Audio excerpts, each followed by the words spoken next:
Okay, so the Wheel of Fortune, opportunities coming in, that wheel keeps turning, right? This is a change in luck.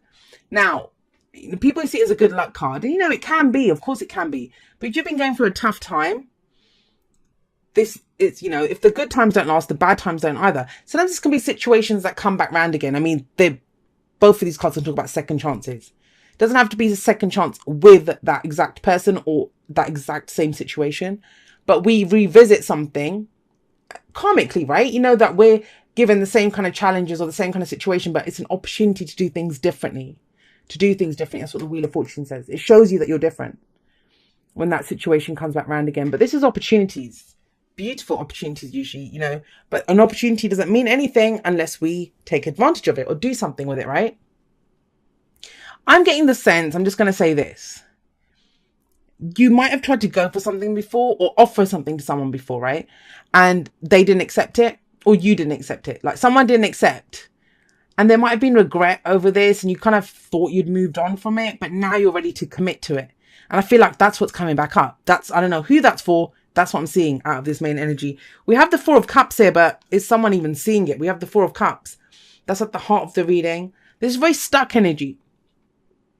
It's stuck, and it's strange because this talks about change. This talks about change. They're both major cards of change, these two. And yet the Four of Cups, whenever fours come up, nothing's moving, nothing's changing. I will say this, whenever I see the Four of Cups, whatever the options are you're considering right now, people, relationships, job offers, options of what you can do in whatever situation you're in. Whatever options you have on the table, they're not the ones that you want. You would have picked up one of the cups. That's as simple as that. I always think if any of those options were even the slightest bit appealing to you, you would not be sat there with your head down. You'd be grabbing one of those cups. And the reason he's not grabbing one of those cups is because he wants that. He wants that cup. And the reason he's not even looking for that cup or raising his head is because he thinks he's missed his chance at it. Guys, this is like big opportunity for someone. I don't know what it is. A job, a relationship or whatever it is. It's something that makes you very happy. It's something from my heart space. And I'm jumping around all over the place. I've been reading like that this time. But this is where your focus is. You're trying to make do with options that do not appeal to you. They don't appeal to you. But there it is. That's the one. And I think some of you just given up. You think it's not going to happen. It's just not going to happen. Well, we have the Six of Swords. And this might have been a while back because we've got the Six of Swords here as the foundation. And that could be last week, last month, last year, right? And you kind of have moved on from this. Like, okay, I'm done. I understand it's not going to happen. I'm going to move on. I'm going to move on. And you might have even done that, right? This could be a journey that was taken, internal or external. Where did it take you? You're in a situation right now, Ten of Pentacles. This is about commitment. I think this week it feels kind of big because here is someone that's stuck. This is not stuck. This is my legacy. What is my legacy? Why am I here? What am I committed to? Now, for some of you, it may be that you kind of realize there's something better for me. I'm not making do with this shit. Yes, I thought I'd be here long term, but I'm not because there's new opportunities coming in for me. Whether that's work, relationship, whatever. Or for others of you, this is about getting real about, I've moved on. Because in the Six of Swords, we know what we're leaving behind, right? We don't really know where we're going. This is more looking at where are we going? What has the potential to stand the test of time? What am I going to do for the long term? Am I going to be at this company till I retire? Is this my relationship? Are we going to have a family together, build a home together like that? That's the energy here. And it feels big, especially with the Wheel of Fortune sat above it. And I don't think this is an actual commitment stage. I think this is about figuring out what do I commit to? Because here, you don't know. The options are not appealing to you. If there is something, the Ace of Cups, but you're not ready for it just yet. Why not? Because we have Judgment here. And Judgment, I always say this, it happens in different stages. Some of them, it's the review. It's looking back over where we've been. What have I been through to get here to this point? I mean, that's a completion of a cycle as well. And if something's come back round again, you might be looking back over that, the last time the wheel was here thinking, what have I been through? What happened here with this situation? I think it's revisiting whatever you moved on from, which I know a lot of people don't want to do, but hey, answer me this. If you've really moved on from it, why does it hurt you to think about it? Huh? Exactly. So, you know, I always find it interesting when people are like, oh, I've moved on from that, moved on from that. They don't want to talk about it. They get triggered by it and stuff. You haven't moved on from shit if that's still your reaction to it. You just don't want to deal with it. There's a difference. When we moved on from something, it has no emotional response from us because we have nothing left to connect with that. Right? Because we've worked through it. And I think that's the final piece of this. Something that you think you've kind of moved on from. I don't think you fully have. For some of you, not for all of you. And it's letting it go. This is the card of forgiveness, forgiving ourselves more often than forgiving other people, you know, because I think there's a sense of that you didn't accept an opportunity in the past, or someone didn't accept your opportunity that you offered them. And it's about forgiving whatever happened in that situation. But if you have a look at these people, they're rising up from their graves. They're getting a second chance at life, right? The phoenix rising up from the ashes, that's judgment. But think about it. They had to lose their first life to be able to rise up. They had to get rid of that. They've had to die, not literally for you guys, but, you know, figuratively at least. They've had to, one part of their existence has had to go so they can have a new one, new life that comes in. And I think that's what this is. You're being reborn into something new. It's major. When I get the judgment and the wheel of fortune, that's major changes coming in. And I kind of think it might be a major change. Like some of you, you might look around at the end of this week and think, Jay, nothing actually happened this week. Yeah, that's a massive internal shift that takes place, especially with the King of Cups coming up, which is you right at the end there. This is moving on. Because this is about your legacy. What am I doing long term? When I get these two, and this is brutal anyway, but you know, when I see these two and this, which is like my path in life, what am I here to do? What is my legacy? What do I want to be known for after I'm gone? That's a massive energy figuring out where you're going. And it's sat in between these two. Well, it's sat right next to these two. So huge, huge stuff that's coming up for you guys this week.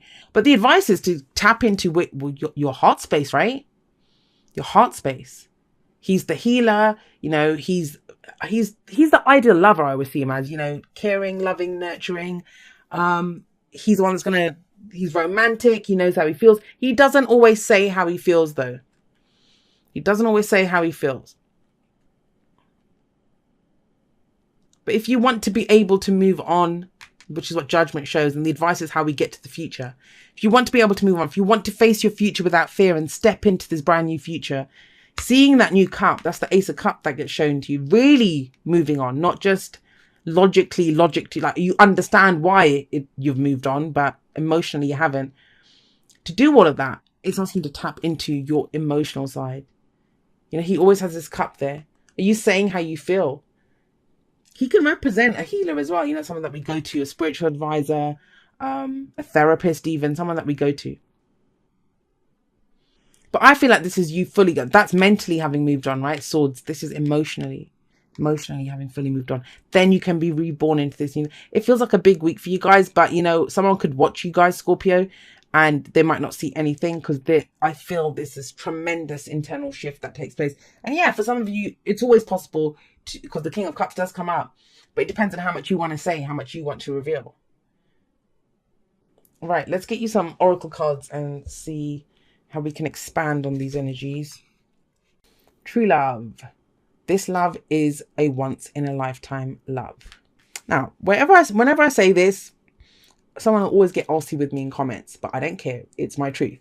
You can have your truth. Good for you. If you think there's only one true love in your life, I'll actually tell you a story. I had just started college. I was very young. I was 18 at the time, and I met a 26-year-old.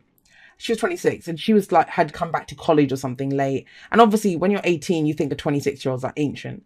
And she'd recently gotten married, and she was, I always remember her words. We were sat there, and it was like one of those mixers, you know, when you just meet people that's induction day or whatever.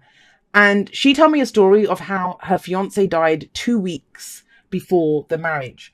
And that was the love of her life. She even said her soulmate, you know, that was the person. And she never thought she'd love anyone again because that was her person. And she said she'd recently just got married to someone. And she said, never, ever let anyone ever tell you that you only have one true love. And I know all the twin flames are going to be up in arms right now. That's a whole different story, and I'll talk about that in a podcast ramble at some point. But in general, we're talking about true love here. True love. It should always feel like true love in the moment. Love doesn't differentiate. Love is love. You know, whether you feel it for your pet, your child, your family, your lover, you know, whoever it is love. We're the ones that bind it and give it labels and say, well, friendship love should be like this and romantic love should be like this. Sex, passion, you know, loyalty, possession, those are not love. Those are things that we attach to love. But love itself, pure love, yes, it's pure and it's always true. So remember that. But getting back to your reading, my little ramble that I had there, the King of Cups, he is the ideal lover. So is this you falling in love finally because you've moved on enough to kind of face your future without fear? Is this you being open to finding true love now?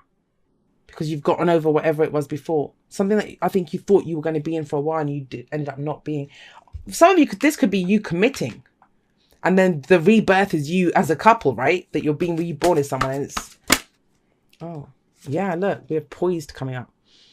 This talks about being ready for anything. You're ready for that change to come in. You're ready to hit that. Well, yeah, you know, to begin whatever this new life is, whatever opportunities come in. These are opportunities. Yeah, you're ready because you're done with whatever's there. You're done with whatever is there already. It says, dear you, check in occasionally with yourself about your motives behind actions you plan on taking, especially when you have an end game in mind. Is the source of your motivation desire or entitlement?